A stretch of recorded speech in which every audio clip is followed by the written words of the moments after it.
iguanas and such falling out of the trees. Nope, not warm in Florida. Oh, darn. Well, I'm headed down there in a couple days, so I hope it warms up fast. I bet it's warmer than here in Michigan, where I am. It's quite cold here. We're going to give everyone a few minutes to hop on before we get started. Hey, friends. Hey, Tammy. Good to see you on here. I am just so honored to jump on and host tonight, and I'm so excited to share a story with you in just a moment. It looks like we are going to start in about 1 minute. So we're going to give everyone a chance to get on here. I'm just going to watch the chat and see all of the names that I recognize and maybe some that I don't. Alabama, Florida. Hi, Yvonne. Freezing in Florida. Oh, thank you, Gary. That's so kind of you.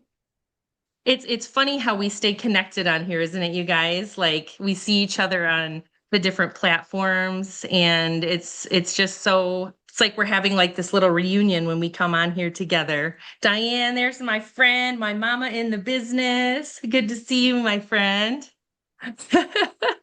Hopefully you guys can see me and hear me okay. Hey, Annie, how are you? All right, so it's 9 o'clock and I want to get us rolling right off the bat. So welcome if you're joining us. Welcome to this science call. My name is Amy Van Houten and I'm here as a guest host tonight. I was asked to join just to kind of introduce our speaker tonight and to help you guys learn something that has absolutely changed my life. I am not someone who is a health care professional. I'm not a medical professional. I'm a mom. I used to teach many moons ago in a past life. Sometimes I tell people it seems like a past life. And I am someone who's here because many of the things we're going to talk about tonight have played such an impact in my life. And I just can't wait to share some things with you. If you're joining me, you could be someone that was invited by someone who loves you, a close friend or family member. And if that's the case, welcome. I really want to keep this just a fun, warm, loving place where you can feel free to, communicate with those who are here watching and just be ready to learn with me. I'm kind of a lifelong learner and I learn something every time we have one of these calls. So if you were invited, awesome. Glad to have you here. Maybe you were on social media today or yesterday, and you saw that the topic was going to be cardiovascular disease. And that seemed like a topic that you needed to learn about. And that's maybe why you're here. And I'm really excited to have you here. Maybe you're someone who thinks you're here because you clicked on a link for couples therapy. And I'm sorry to say there's not going to be any couples therapy here tonight, but you're still welcome to stay and join us because we are going to have some fun tonight. So I'm really curious, before I jump into things here, will you put in the chat? I like to know when I'm talking to a group of people, if you're brand new to one of these calls. Maybe you haven't seen me on here before, but if you've never been to a science call before on a Tuesday night, oh, you guys are leaving some great messages on here. Thank you. I've received so many blessings today from so many of you, and I am so thankful for you. Yes, a whole bunch of you are new. Hi, everyone. Welcome. I'm glad to see you here. Awesome, brand new. Well, I hope that you can take something away from here. I think you will be. I'm actually going to share my story in just a moment. And then not too long from now, I'm going to introduce our professional, our medical professional that's here tonight. This person is someone who blows my mind every time he opens his mouth. He really always teaches me something. So I'm just really excited for you to learn from him, especially about this topic. And now I have a really funny story to share with you, because I just think now I believe in God, and today something happened that just blew my mind. And I just love so much how he orchestrates things in my life. And when I got asked to be the host on this, a repeater, hey, welcome. I'm glad repeaters are welcome too. When I got asked to be on this call yesterday, I was honored to say, yes, I'd love to. But at the time, I did not know what Dr. Aiken was going to be sharing tonight. So I said yes. And then as I learned what we were going to be talking about, I was quite blown away. And I thought, man, when Trent asked me to speak tonight, he must have pre-thought that I would be the perfect hostess for this topic, because cardiovascular disease is something that I hold very close to my heart on many different levels. And it's really the main reason I'm tied to this protocol and all of you beautiful people on here that I've met. So I can't wait to share my story with you. Maybe that is a good time to get my slides going. As I'm getting them up here, if you can think of someone that you know, a close friend, a family member that maybe hasn't heard about this call, please share the link, because I'm not exaggerating when I tell you that the information that they learn on this call tonight could be setting them on an entirely different trajectory in their life. It could quite literally change everything for them. Because, and I can say that not as a medical professional, but because that's what happened for me. So if you know someone, pass on the link. If you can't figure out how to do that now, at the very least, share the recording with them later. The recording will be available, and you can ask anyone who invited you to share the link, and they can do that. So bear with me a minute while I share my screen. I'm not the most tech savvy person, so I am crossing my fingers that this just goes on without a hitch. All right, hopefully you can see my screen. It looks like we can. Okay. Okay, so, uh-oh. We've got you. Oh, yeah? Okay, so I just can't. So do you still see my screen? Yeah, it's perfect. Okay, great, because I can only see me. Okay, perfect. All right, so these images that you see on the screen are the reason that I was so blown away that I was asked to host tonight. And this is my family. I love seeing these pictures because my kids are much older now. They're 22 and 19, and quite obviously, they're much younger in these pictures. The reason I'm sharing these pictures tonight is because the man in these pictures was my husband. He is my late husband because he passed away in 2014 of a massive heart attack. So when I say cardiovascular disease is something that I'm pretty passionate about these days, I mean it.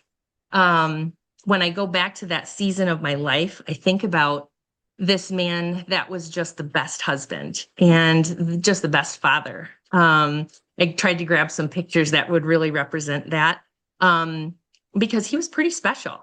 And he was someone that struggled for most of his life, really. I mean, I remember him telling me stories about how when he was in junior high, he was already starting to have to look into medications because his cholesterol numbers were not where his doctor liked them to be.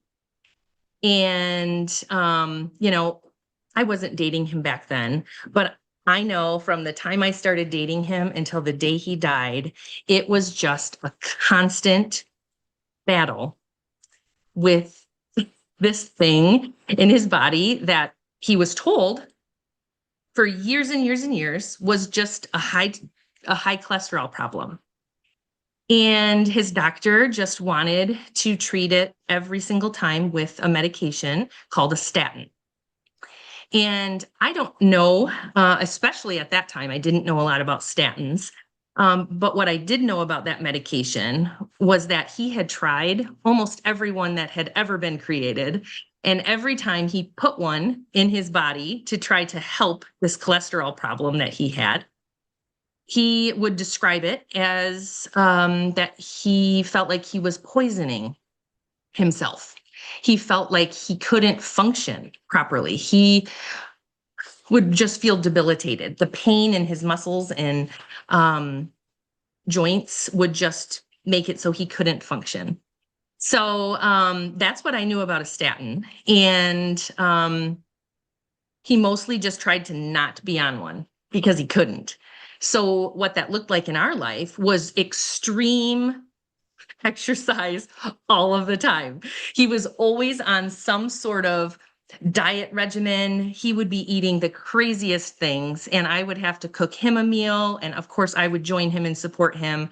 And it was just an ongoing battle, always in the back of our minds, always this threat. And in probably about 2010, he had his first heart attack. He was out playing softball and he had a heart attack while he was pitching. Boy, was he a good pitcher.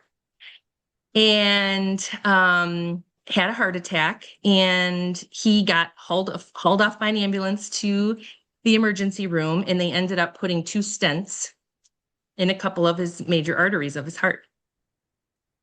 And it was good to go. He recovered, he came home, he had his medications, his rescue medications if he had any problems going forward. And then fast forward another 4 or 5 years, and it happened again. Despite everything he was doing, despite all of the changes he was making with the diet and exercise that he was trying to, be purposeful in fixing, he just didn't seem to be able to get on top of it. And he ended up having another heart attack while he was on the trampoline with our children. He had just built them a brand new trampoline, and he ended up having another heart attack. And this time he didn't come home. He ended up passing away in the ambulance on the way to the hospital. So, I know that's kind of a sad, shadowy start to our call, but it's really kind of the launching pad to my story and where I am today. Because I feel like I've learned many, many things in this past couple of years. But a lot of the things that we're even going to learn tonight on this call, I just know that if we knew those things, Ben could have applied these things to his life, and it would have made the biggest difference. And he could have stopped his major struggle. And I'll never know this side of heaven. I look forward to seeing him someday. But here's what I do know: I can do some things for myself, and I can do some things for the people around me that I love, and they're still alive. And I'm super passionate about it. And that's why I'm here. So let's fast forward to my story. Now let's see if I can figure out how to do it, because I don't have my screen up. Oh, snap. Sorry, guys. Bear with me a second. Um, mhm. Think I've got you, Oh, Amy. Let me try this. Okay, see if you can see my share. sorry, Trent. Oh, yeah, there we go. Yes, Yeah. my hero. Thank you. Well, like I said, not very tech savvy. Awesome. So there I am. So 2 years ago, 2 years ago, I saw, and Diane is on the call. She said hi to me earlier. She started posting some things on Facebook. Maybe you're someone who has seen someone else's story on Facebook, and that's why you're here. That was me. I had never, ever, ever in my life done anything health related for myself, but I was in a desperate situation. This girl over on the left side of the screen was heavier than I have ever been. I had packed on about 55 extra pounds and I was feeling like trash. I mean, literally everything in me was achy. And I felt like things were like a cascade of chaos going on inside of me. I'm going to quickly list off the problems I was having because it felt like there were so many of them. I had high blood pressure. I was already taking a medication for that, and I did not like that. But my cholesterol, oh, that dreaded cholesterol. I was avoiding the doctor's office because I did not want them to constantly be pressuring me to take a medication that I knew I was never going to put in my mouth, right? Especially after my late husband's experience, I just didn't want to fight them on it. So I was avoiding lab work and things like that. So, but my triglycerides, they were getting higher and higher. And I felt like I didn't know what I was supposed to do to fix it. They were 245 and my HDL was low where it should have been high.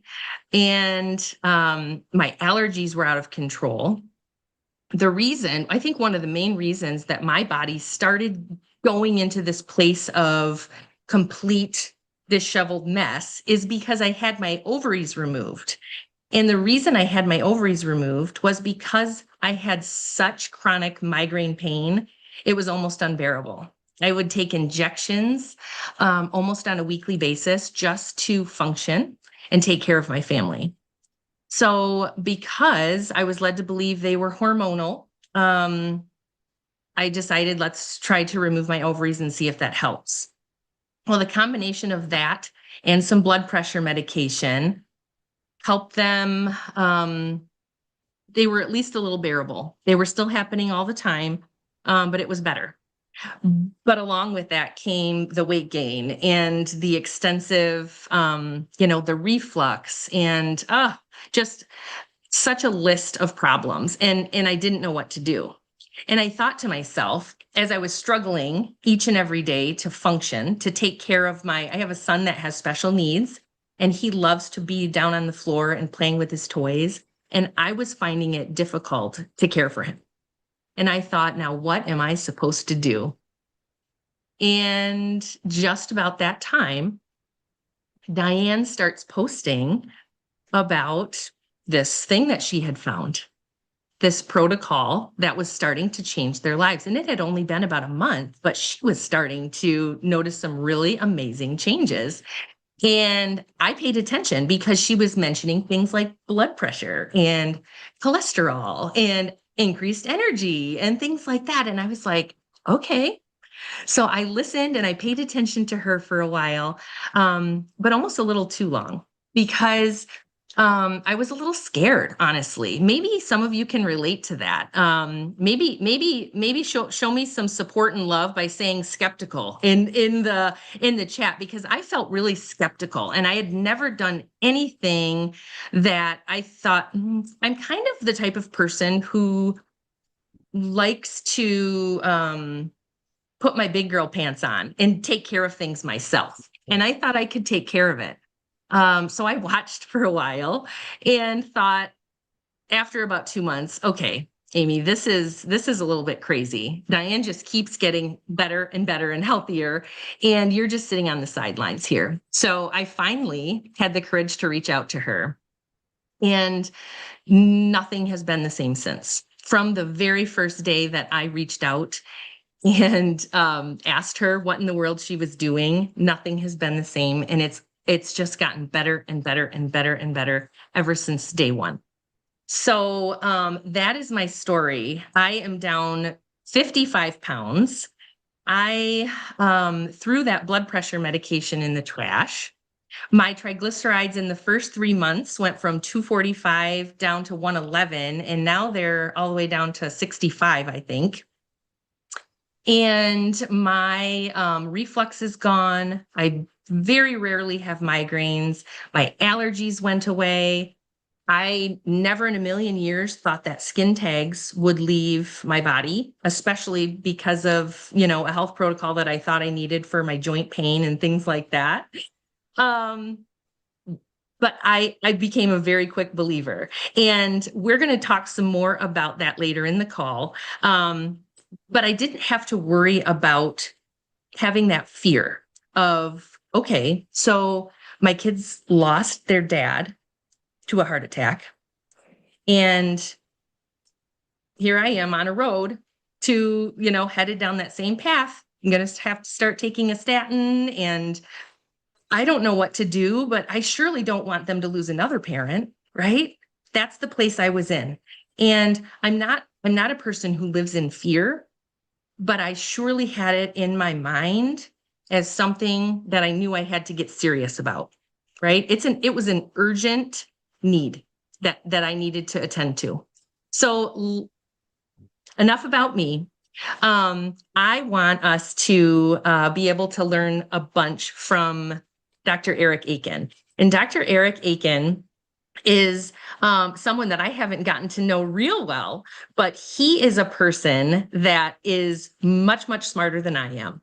And he has the best, I don't even know how he does it. I mean, I was a teacher before I had sextuplets. And I think Dr. Aiken has some gifts there with teaching, because whenever he teaches, he has a way of teaching some really sciencey stuff, which was one of my least favorite subjects in school. And I can understand what he's talking about. So let's take a listen to this board certified neurosurgeon and what he has to teach us tonight. Thank you for being here, Dr. Aiken. Thank you so much for those kind words. I'm going to share my screen here and hopefully I get it right the first time. All right. And let me move this over here. Hopefully this is going to let me move it. I apologize. Oh, now hang on a minute. I got to do this first, apparently. Okay, now, sorry. Here we go. False start. All right. So, good evening, ladies and gentlemen. My name is Dr. Eric Aiken, and you may be wondering, why is a neurosurgeon talking about heart disease tonight? And it is because heart disease right now is probably one of the hottest controversies in all of medicine. In fact, right now in neurosurgery, we don't have anything to fight about, actually.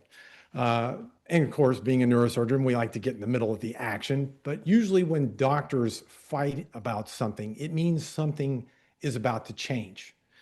And I have taken a good hard look at the controversy.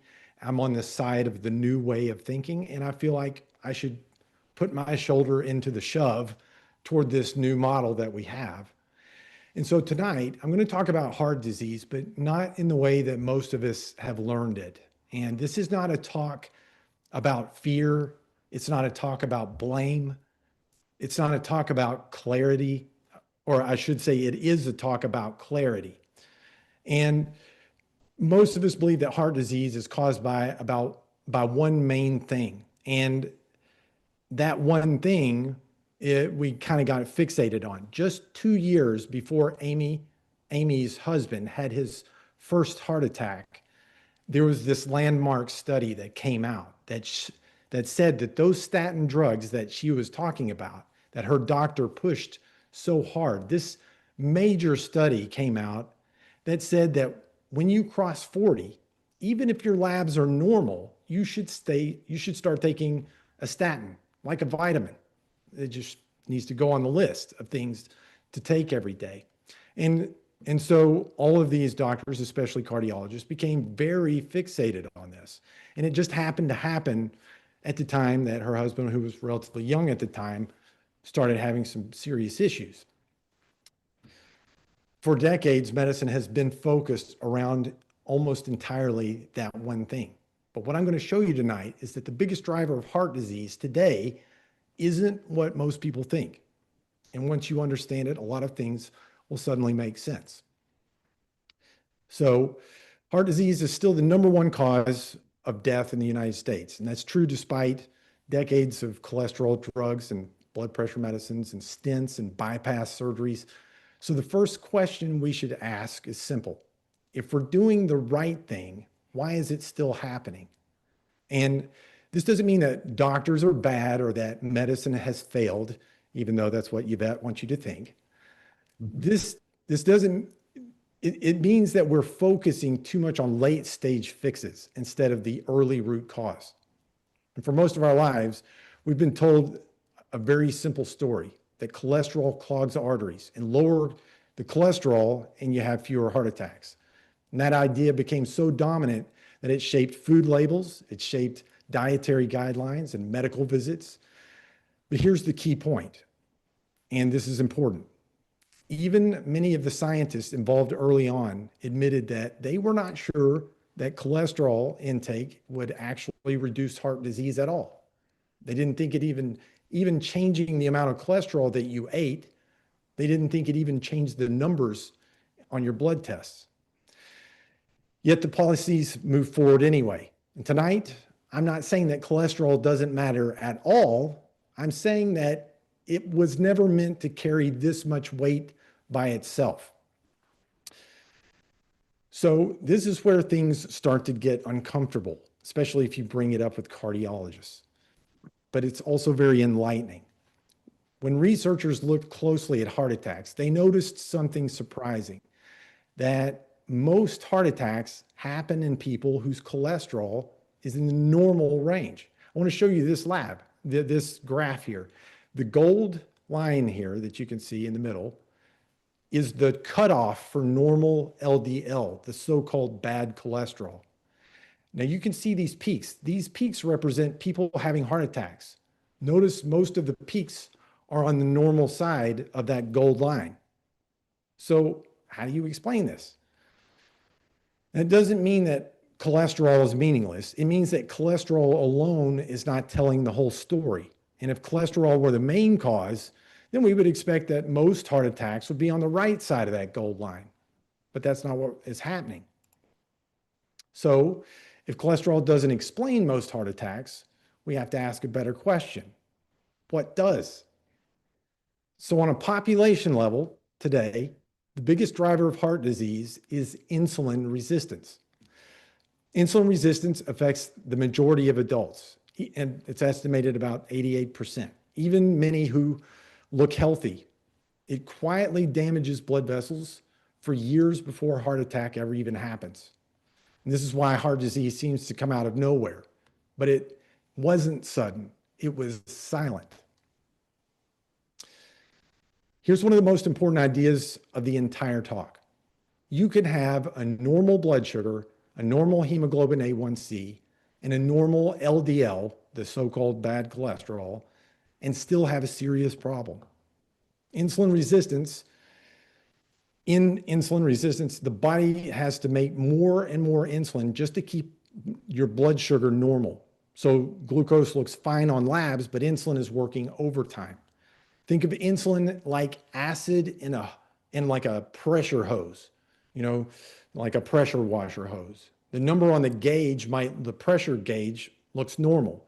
But if there's acid inside that system, then it's doing damage every single day. Eventually that hose is going to have a major problem. So unfortunately, insulin is rarely measured. Have any of you ever had your doctor want to check a fasting insulin level on you, or a glucose tolerance test, or a HOMA-IR? You never hear about these tests being checked for. If all you're checking for is a glucose level, a fasting glucose or a hemoglobin A1C, that's like just having a fire alarm. But wouldn't you rather know, wouldn't you like to have like a gas detector or some kind of a detector that tells you that the stove was left on before you have a fire? That's what, and we have that in medicine, but we're not using it. So this is where many well-meaning people get a false sense of security. Most doctors check the fasting glucose and the hemoglobin A1C, and if those numbers are normal, the patients are told everything looks fine. But those tests only tell us how well the body is compensating. They don't tell us how hard insulin is working behind the scenes. So someone can be on a collision course toward heart disease, even while being reassured that their labs are normal. And that's not a failure of doctors, it's a limitation of what we're measuring. So insulin isn't just a blood sugar hormone. It has powerful effects on blood vessels. When insulin stays high for years, it raises blood pressure, it damages the inner lining of arteries, it increases inflammation that leads to oxidized cholesterol particles, making them basically radiation to you, not literally, but it makes plaque more likely to form. And this is why insulin resistance shows up everywhere: heart disease, stroke, kidney disease, not just diabetes. Now I want to show you the blood pressure connection to insulin resistance, because high insulin makes blood pressure worse in several ways. First, it tells the kidneys to hold on to salt and water by increasing aldosterone. Aldosterone is this hormone that will just make your kidneys hang on to the water instead of kicking it out through your urinary system. When you retain salt, that increases the blood volume and thereby increases your blood pressure. Second, it reduces nitric oxide, which is what helps blood vessels relax, so vessels stay tighter than they should. Third, over time, insulin causes the artery walls to thicken. Thicker walls means a narrower opening for blood flow through that vessel. Are there any plumbers in here tonight? If you're a plumber, you're familiar with a bit of physics. It's called Bernoulli's equation. And basically, the more narrower the pipe at a constant pressure or at a constant force, which is the force of your heart, the pressure rises. All three of these push blood pressure in the wrong direction, and they start long before a diagnosis is made. Most people imagine plaque forming only on the inside of arteries, like grease in a pipe. But that's not actually how it often starts. Large arteries, they have their own tiny blood supply in the wall itself. If you look right here, this is sort of a blown up section. These are little blood vessels that feed the artery blood. The artery needs its own blood supply. And these are called the vasa vasorum. And these little fragile arteries, they're not built to handle chronic stress. High insulin and inflammation make these tiny vessels leaky. And when these vessels leak into the artery wall, a clot forms. And then those clots become the starting point, a seed for plaque. So the plaque often begins inside the artery wall, not on the surface in the lumen here, like this. It forms in the middle of the wall. So healthy blood vessels have a smooth protective coating on the inside called the glycocalyx. You don't need to remember the term, but you see this is what is represented right here. That is like a slicker. It makes sure that everything flows through that vessel normally, like it should. Think of the glycocalyx as like a fine mist that you see on the grass on a fall morning, cold fall morning. It's very delicate. And if the conditions change at all, like it gets just a 1 degree higher in the temperature, it's gone, right? And that's the same way with the glycocalyx. If you start becoming insulin resistant, it starts to evaporate. And when it does, things don't flow through as well. Chronic inflammation, driven in large part by high insulin, damages that protective layer. When it's stripped away, the vessel becomes irritated, it becomes fragile, small ulcers form inside the artery. Now you got a problem. So let's zoom out and look at the population level. When researchers account for insulin resistance, diabetes, prediabetes, metabolic dysfunction, the numbers are staggering. If insulin resistance disappeared today, we estimate that 60 to 70% of heart attacks in the United States would not happen. Now that's compared to 1% reduction by statin drugs, 1% versus almost 70%. That's a huge difference. So that doesn't mean that insulin resistance is the only factor, but on a population level, it's the largest driver of cardiovascular disease. That's why focusing on insulin resistance isn't just helpful, it's essential. So a reasonable question is, if insulin resistance is this important, why don't we hear more about it? We're still looking at the smoke on the ceiling instead of the fire that's burning in the basement. One reason is simple. We tend to keep fighting the last battle that we understood. Cholesterol was easier to measure. It was easier to explain and treat. And once a system is built around one idea, it's hard to change direction.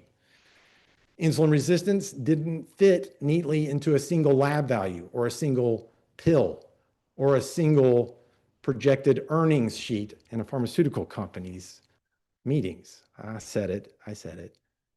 Insulin resistance is the problem that we're just now beginning to kind of catch on to. So in the 70s, the United States introduced the National Dietary Guidelines.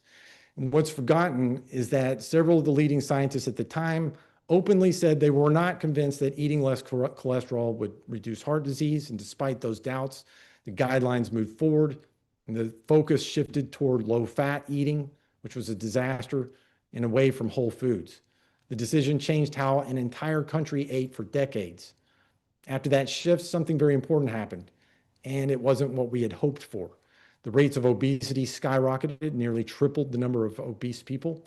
Type 2 diabetes exploded, and heart disease did not disappear. And this doesn't mean that the guidelines were evil or unintentional. It means that they missed the real problem. By focusing on cholesterol alone, we took our eyes off insulin resistance and the process quietly damaging arteries long before symptoms ever appeared. When we step back and connect the dots, a clear pattern emerges. Modern heart disease is not just a plumbing problem.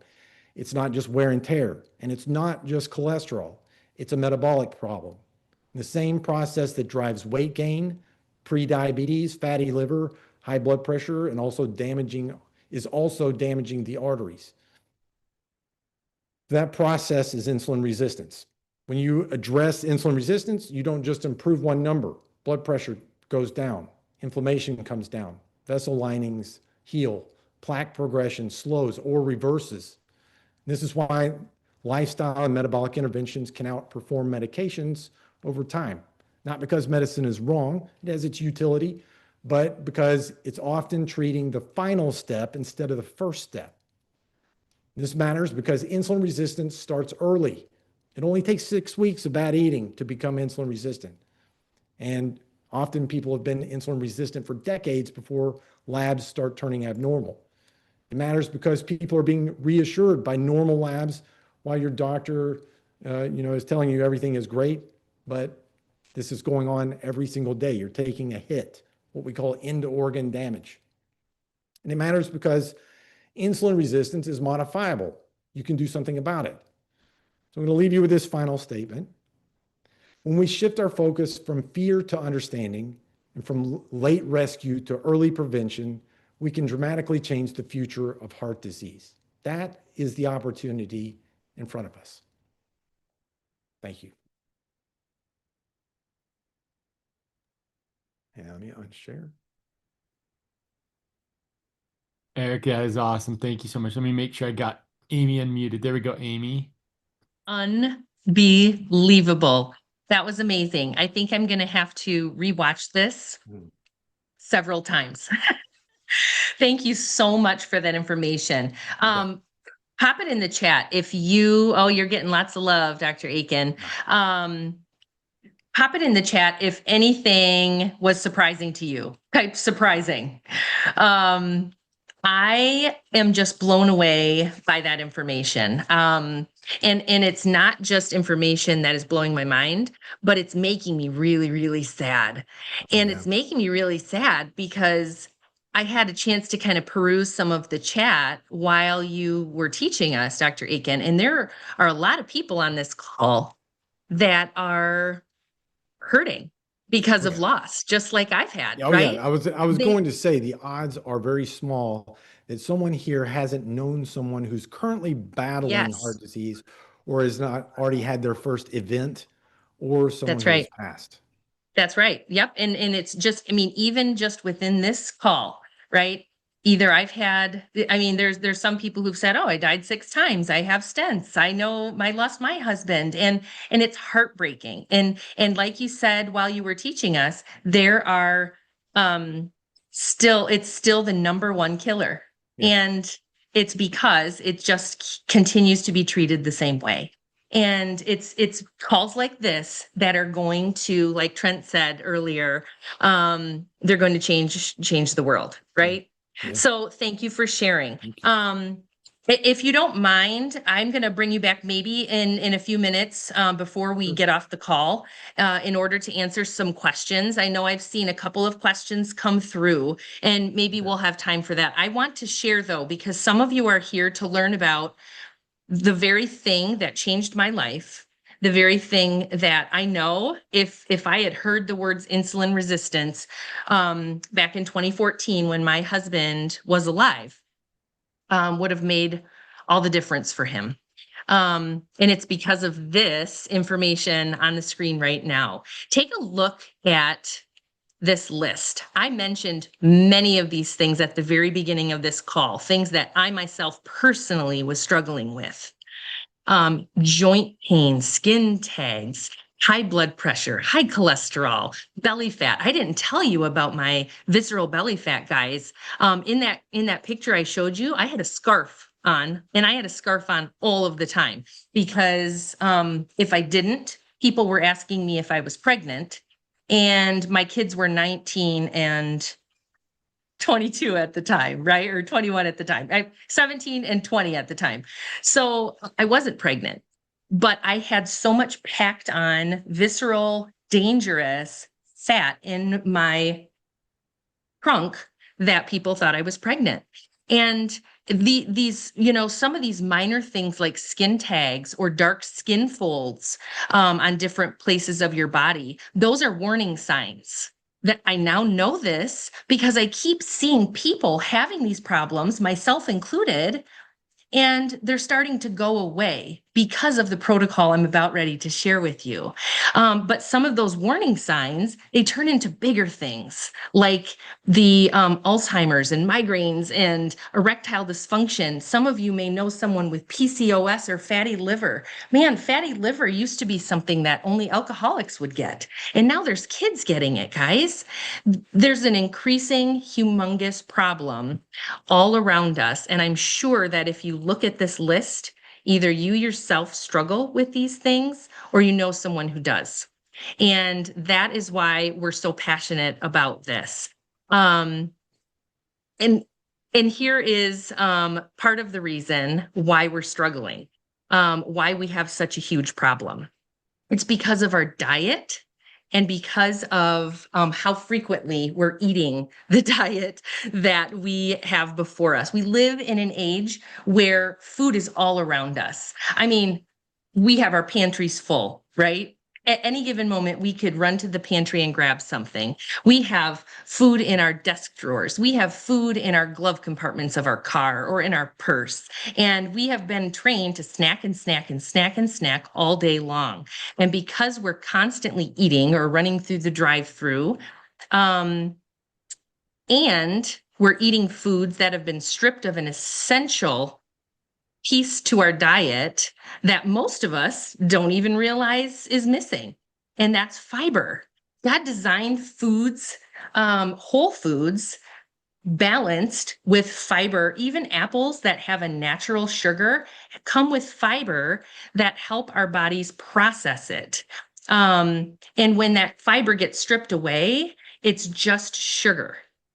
And when we eat white rice, that's been stripped of fiber. And what that basically means is that when we put that in our bodies are not meant to process that super high, quick, fast sugar intake that's happening. So it's causing a huge blood sugar spike. Trent, if you don't mind going to the next slide, because this slide was basically for me personally changed everything for me in my view of what I needed to do to help my body. And it helped me understand it so much. And I don't want to breeze through this, but we don't have a huge amount of time, but I do want you to help understand this.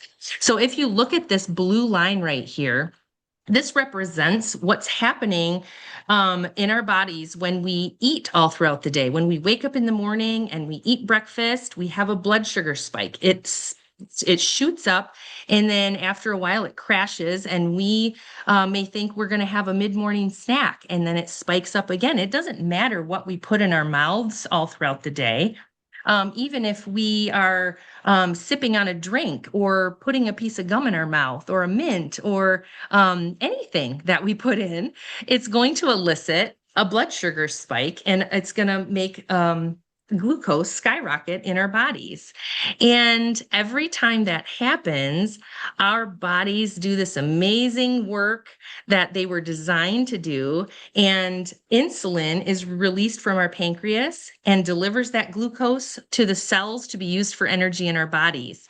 But if you look at this graph that's up right now, that purple line that you see hovering up at the top of the screen, that represents insulin. And if you notice something, that insulin is never coming down because of the ways that we typically eat on a daily basis. And when our insulin is high all day long, just like it's showing in this chart, the way that Ben's looked every day, even though he was choosing healthy foods, he was eating all throughout the day. And I'm very certain he had insulin resistance, right? Even when my body was thin earlier in life, I know, just like Dr. Aiken just taught us, that I was building myself up for all of these future problems that I didn't really even notice back then. My body, I was able to ignore the signs early on. And it wasn't until things came to a screeching halt that I thought, whoa, there's a huge problem here. So when our insulin is high all day long, like this image, like this graph shows, we cannot burn fat in our body. When insulin is high, we are not able to burn fat. And the thing that changed everything for me and for many people on this call is a simple system. And I'm going to briefly cover what's made up of this system. It's two products. The first one that I'm going to talk about is a fiber product. Just like I told you a couple slides ago that we are strongly in need of fiber in our diets. We are none of us get enough fiber in our diets. Even those of us who try really, really hard to eat more fibrous foods, we just can't get enough fiber. And when our body isn't getting the fiber it needs, our gut microbiome is not able to be a healthy, balanced place to keep our bodies healthy. And things start happening inside us when that happens, like IBS, constipation, diarrhea. Our skin gets angry, right? We get acne and things like that, or psoriasis, all sorts of problems, anxiety and depression. Our guts are considered our second brains. So when our microbiome is all out of whack, lots of really, really bad things start happening in our bodies, and our bodies need fiber. And there is a fiber product that we have in this protocol that is 7 different plant fibers, completely all natural product that is soluble fiber, insoluble fiber, and it was created decades ago by a company called Rexall. You may have heard of them, but it's a product that is so wonderful. It is changing so many lives. And there's a couple charts here from the University of Sydney, and the Cleveland Clinic has a quote that I absolutely love, and I'm going to quickly read it because it's very, very powerful. Cleveland Clinic, who's the #1 heart hospital in the nation, by the way, such a product, if taken regularly, could reduce cardiovascular risk on a population basis and potentially decrease the need and/or dose for lipid-lowering prescription drugs. Now, when I read that, and I know that this product has been around since the early 90s. That makes me a little bit frustrated, to be honest with you, right? My husband, this existed when my husband was living. And I now know that this product is listed in the physician's desk reference, so the doctor can look it up and see it right there as a very safe, all natural product that he could have taken when he was living. And it's made all the difference in my life. Second part of the protocol is a yerba mate extract, and it's called Unimate. And I like to call this product willpower in a bottle. I sip on this thing all day long. I ran out while we were on the call, and I'm super sad about that. I'll have to mix up some more before I go to bed. But this product is something I sip on all day long. I love how it tastes, but even more than that, I love how it makes me feel.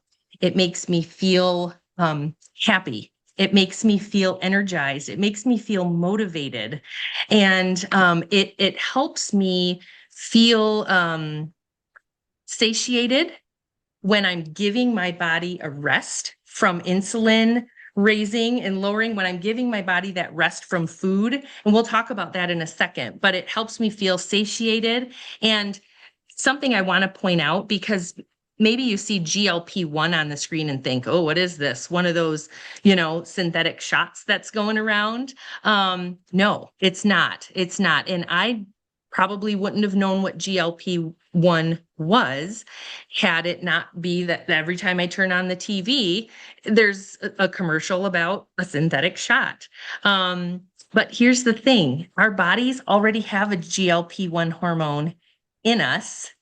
And when I sip on this product, it raises upward of 70% every time that I'm sipping on this product. Naturally, it naturally raises the GLP-1, and it does absolutely amazing things in my body. It helps me completely forget about food when I am abstaining from eating and keeping my insulin low. Those of you who are on here that have experienced this product, I know that many of you love it just as much as I do. And yeah, it's amazing. It helps brain fog go away. It's just fantastic. Okay, so the whole system is both of those products. And when they're combined together, they come in a kit, and you get enough product for the whole month. And there's a whole list of colleges, universities, medical clinics that have given their stamp of approval that this product is completely safe and natural and effective. It has 5 different patents. It has 20 something clinical studies, 21 for sure. It's completely safe and natural. I tell people all of the time, this is a product that you can take with any medication. If you're already taking something and you're thinking, I don't know if it's safe, it's completely safe. If you can eat salad, you can take these products. They're plants. It's food. It's nourishment for your body. One of the things that I loved about this, and probably the thing that convinced me I needed to try this, was that it had a guarantee. The company guarantees this product, so much so that they offer a 90-day money-back guarantee. That was the game changer for me. I was like, okay, what do I have to lose, right? I am doing this thing. And if you look down at the bottom of the screen, you'll see that one of the components to the protocol is that we are skipping a meal. So in the morning, when I get up, I am not eating as soon as I wake up. I used to wake up and fix up a sugary coffee drink and sip on it all morning.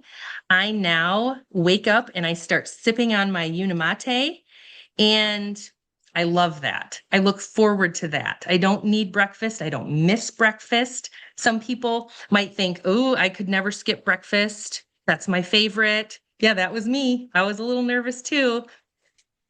It was easy. It was totally easy. And it's because of these tools that change everything. Makes it so easy. So you'll skip your breakfast. And while that's happening, your insulin stays very, very low.